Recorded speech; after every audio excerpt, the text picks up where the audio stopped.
So guys, आज के इस लेक्चर में मैं आने वाले 30 मिनट्स में आपको रिवाइज कराऊंगा complete DNF block, one of the very important chapter from inorganic chemistry of 12th class. तो शुरू करते हैं नीट 2026 के लिए इस चैप्टर को। आपको पता है कि डी ब्लॉक के अंदर टोटल 4th पीरियड से लेकर 7th पीरियड तक 4 सीरीज होती है, जिनको बोलते हैं 3D series, 4D series, 5D series, 6D series. मैंने इनके निमोनिक्स अपने हिसाब से बनाए, जैसे कि science teacher Vinita Kripalani ma'am, फेंको नहीं कूड़ा जरा, यारी जरा निभा मौत तक रुकना रहना पड़ेगा आगे कदम, ला हफ्ता वारे ओ सिर पटाऊ होगा, ऐसी रफ्तार दबा संग भैया हसमत देश राक्सीन। आपको इन एलिमेंट्स को लर्न करना है। Why do we call them D block element? क्योंकि इनके इलेक्ट्रॉनिक कॉन्फ़िगरेशन में जो आखिरी इलेक्ट्रॉन होता है that goes to D subshell. अब समझते हैं इनके जनरल इंट्रोडक्शन के बारे में।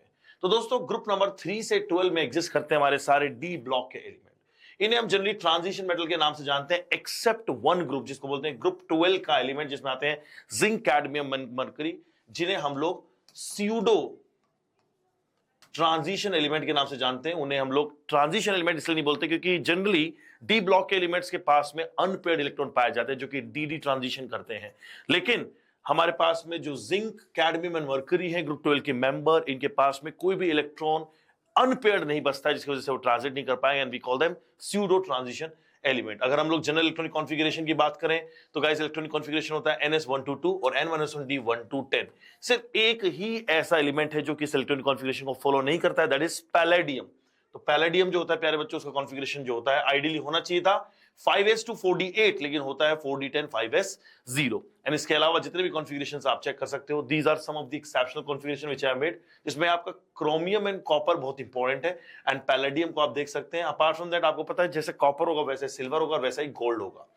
नेक्स्ट बढ़ते हैं आगे एक क्वेश्चन की तरफ। Scandium 21 is a transition element but zinc is not, because zinc does not contain any unpaired electron. तो करेक्ट आंसर होना चाहिए यहां पे कि पार्शियली अनफिल्ड या पार्शियली फिल्ड Zn के पास में डी ऑर्बिटल नहीं होते हैं। Next, physical properties. D block वाले मेटल्स जो होते हैं सारे मेटेलिक प्रॉपर्टी पोजेस करेंगे, जैसे हाई टेंसाइल स्ट्रेंथ, खींचोगे बहुत स्ट्रेंथ होती है, डक्टिलिटी तार बना दो, मेलिबिलिटी शीट बना दो पीट पीट के, high thermal and electrical conductivity जो कि मेटल्स में होती है, and they have metallic lustre, मतलब मेटेलिक अपीयरेंस होता है। Now let's have some of the important physical properties, इन पे सवाल बनते हैं, जैसे कि मेल्टिंग एंड बॉइलिंग पॉइंट। बहुत सिंपली समझाऊंगा, ध्यान से देखना इस बात को। यूजुअली दोस्तों जो मेल्टिंग एंड बॉइलिंग पॉइंट होते हैं, they are directly proportional to the melting point is directly proportional to what? Metallic bonding. जितनी स्ट्रॉन्ग मेटालिक बॉन्डिंग होगी उतना ही ज्यादा होगा इसका मेटल का melting point, and metallic bonding is directly proportional to what? Number of unpaired electron. तो जैसे जैसे दोस्तों आप लेफ्ट से राइट की तरफ मूव करते हो, आप ये पाएंगे कि chromium, molybdenum and tungsten contain maximum number of unpaired electron, इसलिए इनके जो मेल्टिंग पॉइंट्स है वो सबसे ज्यादा आएंगे, सबसे ज्यादा। एंड अब जब डाउन जाएंगे तो आगे की तरफ भी क्या होते रहते हैं? घटते रहते हैं। इसमें एक और चीज देखेंगे आप, जैसे मैंगनीज एंड टेक्नीशियम के सडनली भी ड्रॉप होते हैं मेल्टिंग पॉइंट्स। आइए समझते हैं इस चीज को डिटेल से। यहाँ पे एंथैल्पी ऑफ एटमाइजेशन की बात करें, यानी कि एटम एटम के बीच में कितना स्ट्रॉन्ग बॉन्ड है, which can also be expressed in terms of metallic bonding. कि higher is the number of unpaired electron, higher is the strength of metallic bond, higher will be the enthalpy of atomisation. Same वही trend मिलेगा। यहां पर सबसे ऊपर chromium आ जाएगा, यहां पे अपने पास में टंगस्टन आ जाएगा, सॉरी मोलिब्डेनम, एंड देन आ जाएगा क्या? Tungsten. Next, density. Density left to right जाते हैं तो जनरली बढ़ती है, लेकिन सडनली ड्रॉप भी हो जाती है। देखिए, डेंसिटी को हम लोग डायरेक्टली रट नहीं सकते क्योंकि डेंसिटी बहुत सारी चीजों पर डिपेंड होती है कि किस टाइप की पैकिंग है। तो आप सिंपली बस इतना समझेंगे कि जब हम लोग बात करते हैं स्कैंडियम से लेके, तो फुल ऑन इंक्रीज होती है टिल कॉपर, एंड जिंक के ऊपर सडन ड्रॉप आ जाता है। तो हाईएस्ट कॉपर के लिए रहेगी 3D सीरीज में। नेक्स्ट बात करेंगे हम एटॉमिक रेडियस की। तो दोस्तों, एटॉमिक रेडियस एक ऐसा पैरामीटर है जो कि लेफ्ट टू द राइट जाने पे बहुत ही अजीब तरीके का बिहेवियर दिखाता है। सबसे पहले घटेगी, कांस्टेंट रहेगी और फिर बढ़ेगी। तो ये ट्रेंड अगर आप 3D सीरीज की बात कर रहे हैं तो 3D सीरीज में सबसे पहले देखिए डिक्रीजेस, उसके बाद में कांस्टेंट, एंड उसके बाद में क्या होती है? इंक्रीजेस फ्रॉम निकल से कॉपर जिंक पे जाने पे बढ़ती है। लेकिन एक और इंटरेस्टिंग बात आपको याद रखनी हो ये होती है कि आपका जो रेडियस का ऑर्डर आता है वो यूजुअली होता है कि 3D से बड़ा होगा 4D, बट 4D और 5D बराबर हो जाते हैं almost. The reason is lanthanide contraction. आप देख पा रहे हो कि ये जो दो लाइंस हैं यहां पर से मर्ज होती चल रही, क्योंकि इनकी साइजेस आसपास में है because of the lanthanide contraction. अब समझते हैं ionization enthalpy, which is another one parameter जिसमें बहुत टफ है समझना, क्योंकि इसका वेरिएशन बहुत डिफरेंट है, बहुत डिफिकल्ट टू रिमेंबर है ये। पर आप देख सकते हैं फर्स्ट से लेकर सेकंड की बात करें, second ionisation is very clear कि left to the right strictly बढ़ रही है, बट कॉपर से लेकर जिंक पे ड्रॉप हो रही है। इधर भी कुछ इसी तरीके का एक्सेप्शनल कॉन्फ़िगरेशन दिया है। तो मुझे आपको सजेशन देना है कि इसको रटने की जरूरत नहीं है, इंस्टेड ऑफ इसको रटने के आप सिंपली क्या करेंगे, अनपेयर्ड इलेक्ट्रॉन को फाइंड आउट किएंगे, इलेक्ट्रॉनिक कॉन्फ़िगरेशन फाइंड आउट करेंगे, कॉन्फ़िगरेशन से चेक कर लेना किसका आयनाइजेशन एनर्जी ज्यादा आएगा। जैसे एक सवाल आया लोएस्ट एंथैल्पी ऑफ एटमाइजेशन बतानी है, अब देखिए लोएस्ट होती तो जिंक की है, लेकिन जिंक तो ट्रांजिशन एलिमेंट नहीं है, तो करेक्ट आंसर बन जाएगा कॉपर। ट्रिकी क्वेश्चन था, करेक्ट आंसर क्या हो जाएगा, कॉपर। नेक्स्ट देखेंगे ऑक्सीडेशन स्टेट, बहुत सिंपल सा फंडा है sir, left to the right जाएंगे, 3D सीरीज के अंदर जाएंगे तो बीच वाले मेंबर होंगे जिनके पास में सबसे ज्यादा number of unpaired electron presence रहेंगे, जिनके पास में सबसे ज्यादा नंबर ऑफ इलेक्ट्रॉन्स अवेलेबल है, लॉस करने के लिए वो हाईएस्ट ऑक्सीडेशन स्टेट शो करेंगे, जिसका करेक्ट एग्जांपल आ जाता है मैंगनीज। एंड मैंगनीज ही नहीं, मैंगनीज के नीचे जितने भी एलिमेंट्स आते हैं रिलेटेड टू दैट, वो आपका डिसाइड करते हैं क्या, हायर ऑक्सीडेशन स्टेट्स।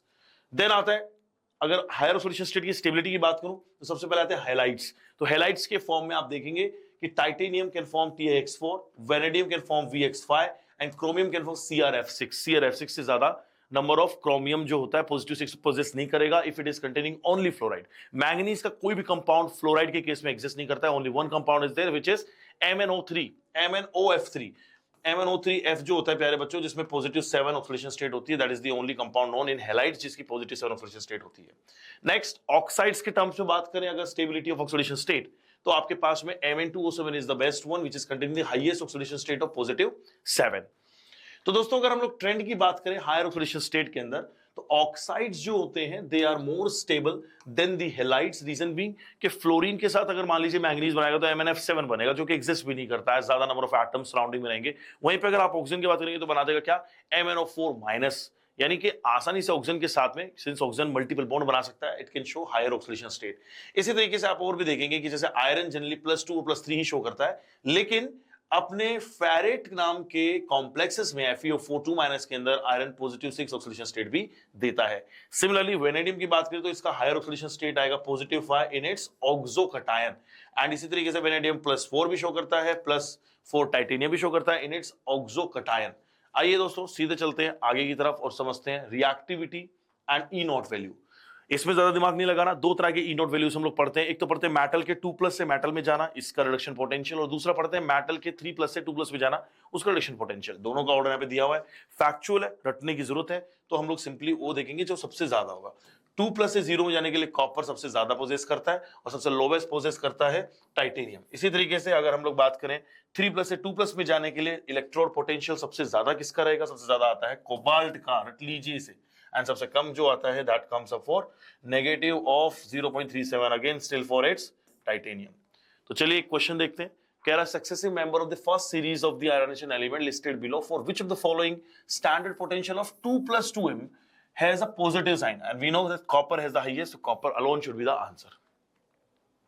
नेक्स्ट आती है मैग्नेटिक प्रॉपर्टी। मैग्नेटिक प्रॉपर्टीज में आप चेक करेंगे कि पूरे डी ब्लॉक के एलिमेंट जो ट्रांजिशन एलिमेंट्स हैं mostly they have unpaired electrons and that's why they are paramagnetic in nature. अगर आपके पास में अनपेयर्ड इलेक्ट्रॉन है, if you count the number of unpaired electron then you can also find out the magnetic moment. Magnetic moment का formula होता है √n × n+2 Bohr magneton, it is called as the unit. Next some of the examples are there, जैसे 3d0 में 0 electron है, सो 0 bore magneton आएगा। अगर एक electron आपके पास में अनपेयर्ड है तो 1.73 आएगा, 2 के लिए 2.84। This is all calculated for using the formula of n × n+2 Bohr magneton. याद रखना यहां से मिलने वाली जो भी वैल्यू आएगी A.BCD, उसमें A रिप्रेजेंट करता है नंबर ऑफ अनपेयर्ड इलेक्ट्रॉन को और बाकी के कुछ न्यूमेरल होंगे। Then formation of coloured ion, देखिए आपको पता है कि अनपेयर्ड इलेक्ट्रॉन है, अगर अनपेयर्ड इलेक्ट्रॉन हो तो क्या करेंगे, वो अपने डी ट्रांजिशन करेंगे, डी सबशेल्स के लोअर सबशेल से हायर सबशेल में जाएंगे। इसी तरीके से वो कॉम्प्लेक्स का फॉर्मेशन भी करते हैं, वो सारे के सारे सॉल्ट्स और कंपाउंड जिनके अंदर net no unpaired electron is there, जहां पे no unpaired electron will be there, that will be colourless in okay nature.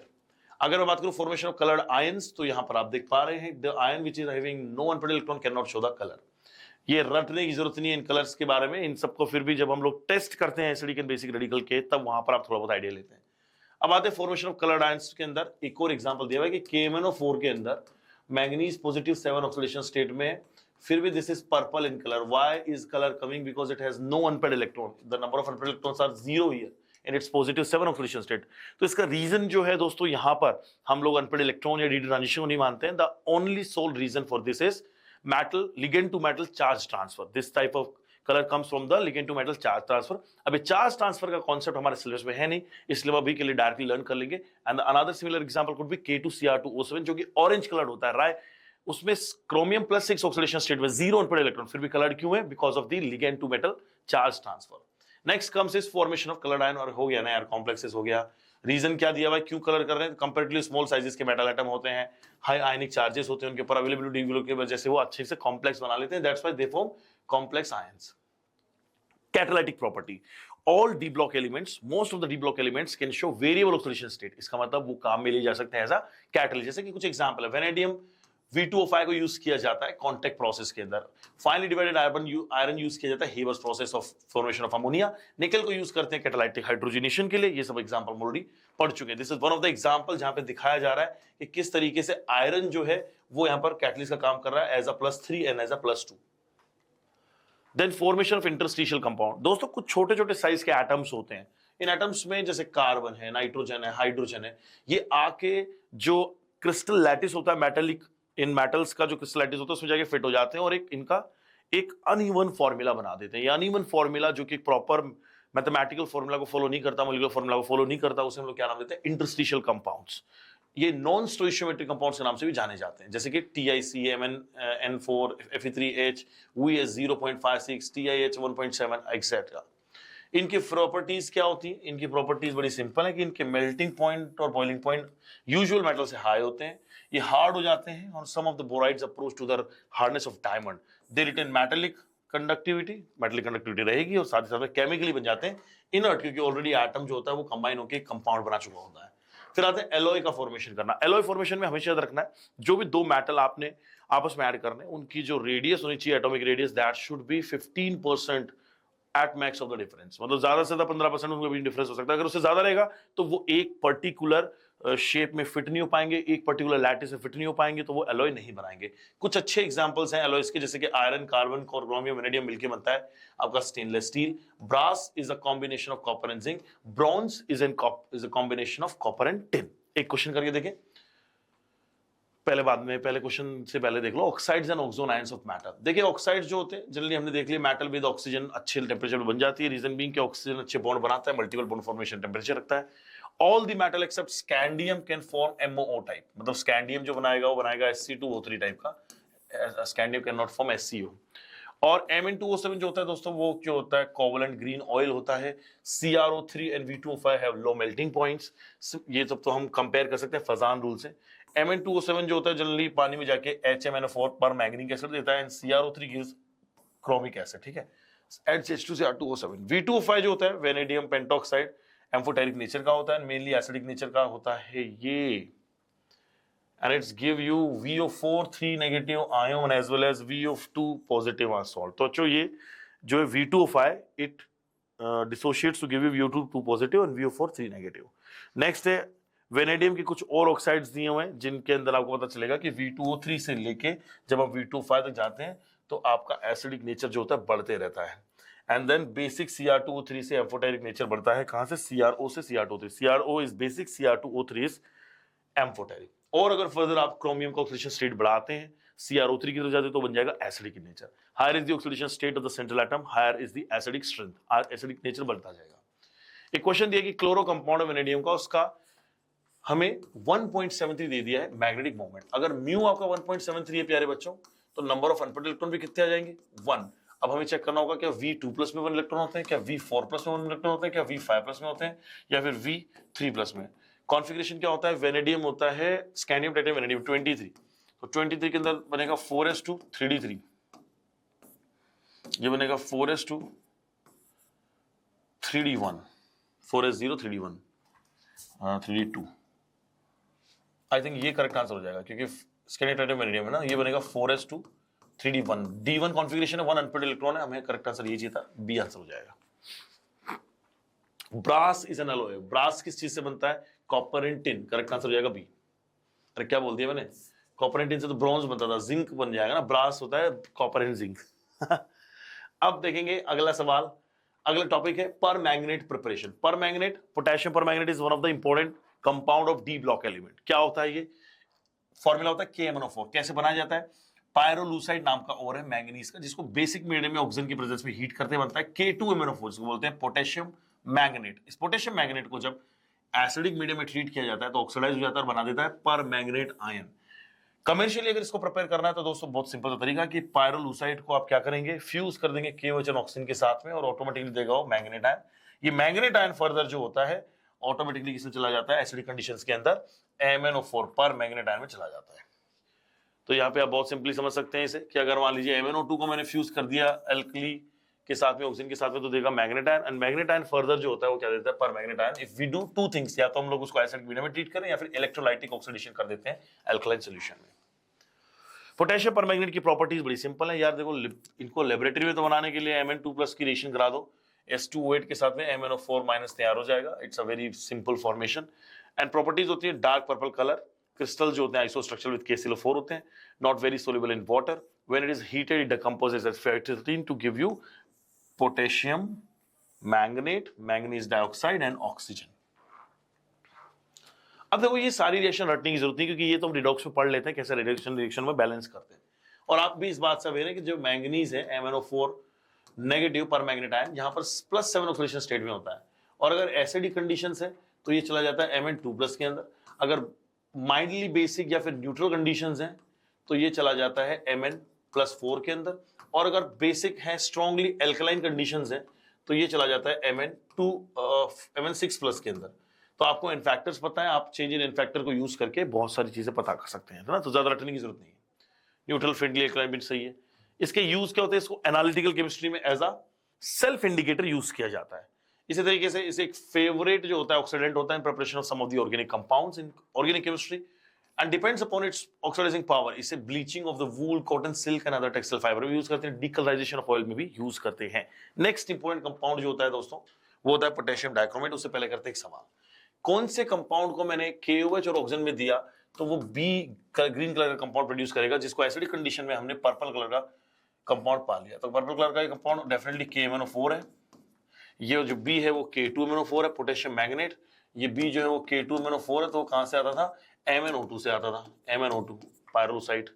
फिर लास्ट में अगर मैंने उसको C को KMnO4 को वाटर की प्रेजेंस में अगर हीट कर दिया है तो I क्या हो जाएगा, I आपका चला जाएगा किसमें, ऑक्सीडाइज होकर दे देगा KiO3। न्यूट्रल मीडियम में दोस्तों याद रखेंगे, माइल्डली बेसिक मीडियम में I चला जाता है I-IO3- में, और साथ ही साथ में वो किसमें चला जाता है, Mn भी चला जाएगा MnO2 में +4 में। तो आप चेक कर लीजिए पूरा का पूरा हिसाब। करेक्ट आंसर क्या हो जाएगा, the above sequence A and D are, तो A तो MnO2 है और D क्या हो जाएगा, KiO3। करेक्ट आंसर हो जाएगा B, as simple as that. Next important compound is potassium dichromate, जिसका K2Cr2O7 एक बहुत अच्छा रिएजेंट है। इसको प्रिपेयर कैसे करना है, पहले आपको क्रोमाइटोर की यूज करना पड़ेगी। क्रोमाइटोर जो होता है आयरन का क्रोमेट होता है FeCr2O4। जब इसकी रिएक्शन कराई जाती है सोडियम कार्बोनेट और ऑक्सीजन के साथ में, तो ये बना देता है sodium chromate plus Fe2O3 and 8CO2। ये सोडियम क्रोमेट को जब मैं क्या करता हूं दोस्तों, एसिडिक माहौल में ट्रीट करता हूं तो अपने आप Na2Cr2O7 देता है, जिसको बोलते हैं सोडियम डाइक्रोमेट। यही सोडियम डाइक्रोमेट जब डबल डिस्प्लेसमेंट रिएक्शन करेगा KCl के साथ में बनाएगा पोटेशियम डाइक्रोमेट। ये आपको याद करना है। ऑरेंज कलर के क्रिस्टल जो होते हैं अपने आप ही क्रिस्टलाइज आउट हो जाते हैं। Next is the properties. सबसे पहले आता है इसका क्रोमेट आयन, जिसका कलर होता है येलो, और फिर आता है डाइक्रोमेट आयन, जिसका कलर होता है ऑरेंज। प्रॉपर्टीज क्या है, दोनों स्ट्रॉन्ग ऑक्सीडाइजिंग एजेंट हैं, एक्सटेंसिवली इसको यूज किया जाता है as an oxidising agent in organic chemistry.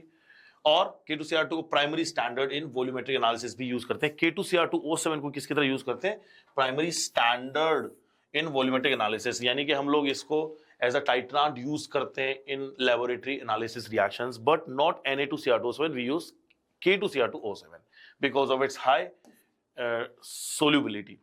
In acidic solution, its oxidizing action can be represented as follow. इस तरीके से oxidizing action होता है एसिडिक कंडीशन के अंदर। Cr2O7 में +6 से क्रोमियम +3 में चला जाता है, जहां पे इसका n फैक्टर जो होता है प्यारे बच्चों 2 × 3 6 के बराबर होता है। ये आयोडाइड को I2 में कन्वर्ट करेगा, सल्फाइड को सल्फर में कर देगा, 2+ को 4+, आयरन 3+, 2+ को 3+ में। अब ठीक है, सिंपल सी रिएक्शन पता है हमें। एक इंपॉर्टेंट टेस्ट है, इसको कहते हैं क्रोमाइल क्लोराइड टेस्ट। क्या करते हैं इसके अंदर, एक कोई भी क्लोराइड के टेस्ट आयन के लिए टेस्ट करा जाता है। मान लीजिए NaCl है, उसकी रिएक्शन करा दी अपने K2Cr2O7 के साथ में, तो 1:3 के रेशियो में कंसंट्रेटेड एसिड के रेशियो में अपने आप ही कंपाउंड प्रोड्यूस होता है जिसको बोलते हैं CrO2 Cl2। ये CrO2 Cl2 की जो रेड कलर की वेपर्स होती है वो हमें दिखाई देती हैं, जिन्हें जब NaOH सोल्यूशन से पास किया जाता है तो सोल्यूशन जो होता है वो कैसा हो जाता है, येलो कलर का सोल्यूशन बन जाता है due to the presence of Cl negative ion. इससे कहते हैं एक बहुत important test of the chloride ion finding chloride ion. D block खत्म हो चुका है। डी ब्लॉक के अंदर बस यूजेस बचते हैं। यूजेस क्या है सर, आयरन स्टील को इंपोर्टेंट कंस्ट्रक्शन में यूज करते हैं, आपको तो पता ही है, पिलर विलर बनते हैं भैया स्टील के। TiO2 को पिगमेंट इंडस्ट्री में यूज करते हैं, MnO2 को बैटरीज और ड्राई सेल में यूज करते हैं, लेक्लांचे सेल। बैटरीज के लिए जिंक एंड कैडमियम एंड निकल भी यूज करते हैं, निकैड सेल। देन 11वें ग्रुप के जो एलिमेंट हैं जिसमें कॉपर सिल्वर गोल्ड आते हैं, उनका हम लोग क्या करते हैं, उनसे कॉइन्स बनाते हैं। V2O5 जो होता है वेनेडियम पेंटॉक्साइड, उसको यूज करते हैं manufacturing of sulphuric acid, this is called as contact process. TiCl4 with AlCH3 whole thrice forms the Ziegler-Natta catalyst, जिसको हम लोग पॉलीमराइजेशन रिएक्शंस के अंदर यूज करते हैं of alkenes. Again uses continued है। आयरन के कैटलिस्ट को हम लोग Haber's process of ammonia formation में यूज करते हैं। निकल के कैटलिस्ट से हम लोग हाइड्रोजनेशन करवाते हैं फैट्स की, और वेकर्स प्रोसेस में लेड क्लोराइड का PP as a catalyst use किया जाता है। निकल कॉम्प्लेक्सेस जो होते हैं वो पॉलीमराइज करते हैं, है ना, सच एज बेंजीन। अल्काइन से बेंजीन बनाने में निकल कॉम्प्लेक्सेस यूज होते हैं। एंड फोटोग्राफिक इंडस्ट्रीज के अंदर light sensitive properties of AgBr are used. Let's have F block element. जैसे मैंने याद किया वैसे समझते हैं। देखिए दोस्तों, मैंने इसको लेफ्ट से राइट से पार and pump some EU god तब दिए हो यार, तुम ये भी लो करके याद किया है 14 एलिमेंट जिनको बोलते हैं 4F series. And 5F series के अंदर आते हैं थपायु, नपायु, अमेरिकन, CM बैंक, सेफ ऐसे फॉर्म्ड नोलार। ऐसे करके मैंने याद किया हुआ है। आपको सिंपली याद रखना कि यहाँ पे 58 एटॉमिक नंबर से चलते चलते 59, 60, 61, 2, 3, 4, 5, 6, 7, 8, 9, 10, 70, 71 पे लुटेशियम खत्म होता है। And they are total 14 elements. There are how many elements? They are 14 elements combinedly called as 4F element. ये 90 से शुरू होता है तो 90, 91, 92, 93, 4, 5, 6, 7, 8, 9, 10 तक एकदम 103 तक आके लगेगा लॉरेंशियम। तो ये भी कितने होते हैं? They are also total 14 element, जिनको हम लोग क्या बोलते हैं? एक्टिनाइड्स। लेंथेनाइड की स्टडी थोड़ी आसान है, एक्टिनाइड की कॉम्प्लेक्स स्टडी होती है क्योंकि most of them are radio active in nature. Lanthanide से शुरू करें दोस्तों तो लेंथेनाइड रिजेंबल वन अनदर। इनकी एक जैसी प्रॉपर्टीज होती है थ्रू आउट द पीरियड, आप देखेंगे through out the sequence same जैसी प्रॉपर्टी शो करते हैं। मोस्ट इनकी जो स्टेबल स्टेट होती है दोनों में ही वो होती है Ln3+। 3+ ऑक्सीडेशन स्टेट इनको मोस्ट फेवरेट है क्योंकि इनका जनरल जो इलेक्ट्रॉनिक कॉन्फ़िगरेशन आता है वो आता है NH2 N-1 D1, या फिर वो 0 से लेके 1 भी हो सकता है। And then comes the N-2 F 1 से लेके 14। तो दोस्तों ये इलेक्ट्रॉनिक कॉन्फ़िगरेशन को फुलफिल करने के लिए अगर मान लीजिए वैलेंस शेल के 3 इलेक्ट्रॉन निकल जाएंगे तो सिर्फ F के इलेक्ट्रॉन बच जाते हैं, and that also stabilises the ion. Electronic configuration आपके सामने दिए हुए, कुछ यहाँ पे जनरल दे दिया मैंने, कुछ एक्सेप्शन भी हैं। जो एक्सेप्शन और डार्क में उनको प्लीज रीड आउट कीजिएगा और आगे बढ़ जाइए। बाकी बहुत सिंपल है, एक जनरल कॉन्फ़िगरेशन दिमाग में होना चाहिए। F1, F2, F3, F4। हमें पता है कि हम लोगों ने जब लेंथेनम का कॉन्फ़िगरेशन लिखते हैं तो हम लिखते हैं 5D1। तो हम लोगों को यही करना है कि जब हम लोगों ने 6S ले लिया, 5D ले लिया, तो 4F जब आप लोगे, 4F के पास में 1 से लेके 40 इलेक्ट्रॉन भरने आने चाहिए। ओनली आपको कहां से कहां तक भरने हैं? 58 से लेके 71 तक के भरने हैं। फिर आते हैं एटॉमिक आयनिक साइज। बहुत सिंपल है यार, क्योंकि poor shielding of D and F subshells की वजह से आप सिंपली लेफ्ट साइड जाओगे, Ln3+ के अंदर आयनिक साइज रिड्यूस होती है स्ट्रिक्टली। इसे हम लोग क्या कहते हैं? Lanthanide contraction. ऑक्सीडेशन स्टेट की बात करें तो सबसे मोस्ट स्टेबल ऑक्सीडेशन स्टेट होता है Ln3+। तो कोई भी सब्सटेंस अगर किसी और ऑक्सीडेशन स्टेट में तो 3+ में आने की कोशिश करेगा। इसके अलावा F0, F7 and F14 fully filled, half filled and zero filled are most oxidation state that are stable states. ठीक है दोस्तों, आप समझेंगे। जैसे C4+ दिया हुआ है तो C4+ अगेन C3+ में जाना चाहता है जो कि स्टेबल ऑक्सीडेशन स्टेट है, एक इलेक्ट्रॉन ले रहा है। सिंस इसका क्या हो रहा है? रिडक्शन हो रहा है, इसलिए बन जाएगा ऑक्सीडाइजिंग एजेंट। तो this is how you can identify the nature of species whether it is an oxidising agent और रिड्यूसिंग एजेंट। फिर आते हैं, इसको आगे बढ़ जाते हैं सीधे। जनरल कैरेक्टरिस्टिक्स सारे के सारे सिल्वरी वाइट सॉफ्ट होते हैं and they can tarnish rapidly in the air, क्योंकि वो आसानी से ऑक्सीजन से रिएक्शन करके उनके साथ में ऑक्साइड बना लेंगे, नाइट्रोजन से रिएक्शन करके नाइट्राइड बना लेंगे। हार्डनेस इनकी इंक्रीज होती है एटॉमिक नंबर से, and samarium is found as a steel hard. Then melting point तो 1000 से 1200 होते हैं, जो कि समैरियम का एक्सट्रीमली ज्यादा है, 1623। They also have typically metallic structure but they are good conductor of heat and electricity as they are metals. Density generally उनकी smoothly होती है, बढ़ती है generally and change smoothly except for europium and YB that occasionally for SM and TM. General characteristic की बात करें, many trivalent lanthanide ions are colored in nature and in solid state they are aqueous solution also does the produces color because of the FF transition. Neither of La3 plus or LuO3 plus show any color because they do not have any unpaired electron. They also absorb the bands and excitement layer within the F, and that's why they show color. Lanthanide ion जो होते हैं other than F0 type of La3 plus and C4 plus, they all are type of paramagnetic. जिनके पास में भी unpaired electron रहेंगे वो सारे के सारे क्या रहेंगे? पैरामैग्नेटिक। इसलिए फर्स्ट आयनाइजेशन एंथैल्पी इनकी 600 किलो जूल के आसपास होती है, सेकंड 1200 होती है, जो कि वेरी कंपेरेटिव टू कैल्शियम होती है। लेकिन अगेन इनके जो आयनाइजेशन एंथैल्पीज होंगी वो कैल्शियम से क्या रहेंगे? रिलेटिवली ज्यादा रहेंगे, क्योंकि हमें पता है कि जब लेफ्ट से राइट जाते हैं आयनाइजेशन एंथैल्पी बढ़ेगी क्योंकि साइज घट रहा है, लेंथेनाइड कॉन्ट्रैक्शन बढ़ रहा है। Lanthanum and gadolinium and lutetium जो होते हैं उनकी काफी कम आयनाइजेशन एंथैल्पी होती है for third ionisation enthalpy due to their possibly full stable positive 3 electronic configuration. ठीक है, lanthanum F0, gadolinium F7 and lutetium F14। Then उनकी केमिकल बिहेवियर की बात करें तो हम लोग चेक कर सकते हैं अगर 3 में 3 इलेक्ट्रॉन लेके जा रहा है तो this is kind of reduction it is showing. तो रिडक्शन पोटेंशियल जो होते हैं इनके नेगेटिव में आते हैं 2.2 से लेकर 2.4 volt. Let's have chemical property. बहुत सिंपल है दोस्तों, इनको मोस्ट स्टेबल स्टेट Ln3+ के अंदर छोड़ दीजिए और अनायन के साथ में कंपाउंड बनाइए। कार्बन में कार्बाइड यानी Ln3C, Ln2C, Ln2C3 तीनों तरह के कार्बाइड बनते हैं लैंथेनाइड कार्बाइड्स। ऑक्सीजन के साथ में Ln2O3 ऑक्साइड बनेगा, ऑक्सीजन के साथ में और हाइड्रोक्साइड के बाद LnOH होल थ्राइस बनेगा। ऑक्सीजन एंड CO2 के साथ में Ln2CO3 बनेगा कार्बोनेट्स। Ln मतलब डायरेक्टली पॉजिटिव 3 ऑक्सीडेशन स्टेट के अंदर नाइट्राइड बना देगा। सिर HCl डालेंगे तो LnCl3, H2 के साथ में LnOH whole thrice and sulphur के साथ में लगेगा Ln2S3। लैंथेनाइड्स हो गए खत्म। एक्टिनेट की बार में बात करें थोड़ी जल्दी 5F सीरीज बोलते हैं, थोड़े से कम पढ़े जाते हैं क्योंकि उनकी रिएक्शंस और उनके प्रॉपर्टीज अननोन है। Most of them are radioactive in nature. Uranium के बाद के सारे एलिमेंट कहलाते हैं transuranic elements. They are all synthesised in laboratory. तो यहाँ पे आप देख सकते हैं कि ये इलेक्ट्रॉनिक कॉन्फ़िगरेशन कैसे वर्क करेगा। बहुत सिंपल है, सेम वही लगाना है कि हमें यहाँ पे N यहाँ पर क्या हो जाएगा? 7S बन जाएगा। 7S2 6D1 0 to 1 and then 5F 1 to 14. This is what we can write the electronic configuration with. ठीक है ना बच्चों, इस तरीके से हम एक जनरल इलेक्ट्रॉनिक कॉन्फ़िगरेशन इनका बना सकते हैं। एंड आपको याद रखना होगा एटॉमिक नंबर कहां से कहां तक आएंगे? 90 से लेके 103 आर दी टोटल एक्टिनाइड्स यहाँ पे दिए हुए हैं। एटॉमिक साइज की बात करें जनरली लेफ्ट साइड जाएंगे घटेगा, जिसको हम लोग क्या बोलते हैं? Actinide contraction. फिजिकल स्टेट की बात करें तो फिजिकल स्टेट जो होता है वो जनरली सॉलिड्स ही होते हैं कि सारे के सारे मेटल्स होते हैं, है ना।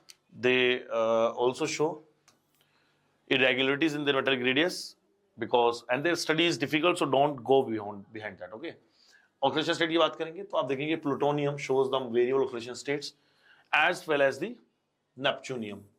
ठीक है, बाकी mainly +3 and +4 जो होती है वो सबसे stable state है। +3 is the most stable state even for lanthanide and actinide। ठीक है, मैंने देख लिया, इसमें कुछ और कुछ बताने का नहीं है। जनरल कैरेक्टरिस्टिक सारे के सारे मेटल्स हैं, फाइनली डिवाइडेड हो सकते हैं, हाईली रिएक्टिव मेटल्स होते हैं। एक्शन ऑफ बॉइलिंग वाटर जो होता है उन पे ऑक्साइड हाइड्रोक्साइड बनाएगा। Combination of mores non metal takes place at the moderate temperature. Normal temperature पे रिएक्शन हो जाती है इनकी नॉन मेटल से। हाइड्रोक्लोरिक एसिड अटैक करेगा, स्लाइटली अफेक्ट करता है बाय नाइट्रिक एसिड और the formation of the protective layer of the oxide layer. ठीक है, आयनाइजेशन एनर्जी जो होती है जनरली वो कोई not accurately known because they are radioactive and they also are man made. हमारे पास में इनकी ज्यादा जानकारी नहीं है उनकी रेडियोएक्टिविटी की वजह से। सो 5 इलेक्ट्रॉन जो होते हैं वो ज्यादा अच्छे से शील्ड करता है then 4F electron. That's why अच्छे शील्डिंग की वजह से उनका क्या हो जाता है? 4F से 5 की साइज ज्यादा हो जाती है। यूजेस क्या है F ब्लॉक एलिमेंट के? अरे यार देखो यूजेस तो बड़े सिंपल हैं। तो अलॉय स्टील बनाने हो आपको, पाइप बनाने हो, उसमें डाल दो। मिश मेटल करके एक सब्सटेंस है जिसको बनाया जाता है। 95% तो आयरन, 95% जो आप लोग लेंगे लैंथेनाइड मेटल ले रहे हैं, 5% आयरन है and some traces of sulphur, calcium and aluminium रहेगा। Good deal of misch metal जो होता है it's used for magnesium based alloy to produce bullet shells and lighter flints. Mixed oxide जो होते हैं लैंथेनाइड के उनको यूज किया जाता है पेट्रोलियम की क्रैकिंग में। Some of the individual lanthanum oxides are used as phosphor मतलब brightening substances in TV and fluorescenting surfaces. I think सबको ये वीडियो पसंद आया होगा। बहुत फास्ट फॉरवर्ड हमने इसको रिवाइज किया हुआ है। इसके बाहर आपके नीट के एग्जाम में कुछ नहीं पूछा जा सकता। So circulate this video with all your friends and stay tuned here only on our NEET Infinity channel for my upcoming videos. Bye bye everyone, take care.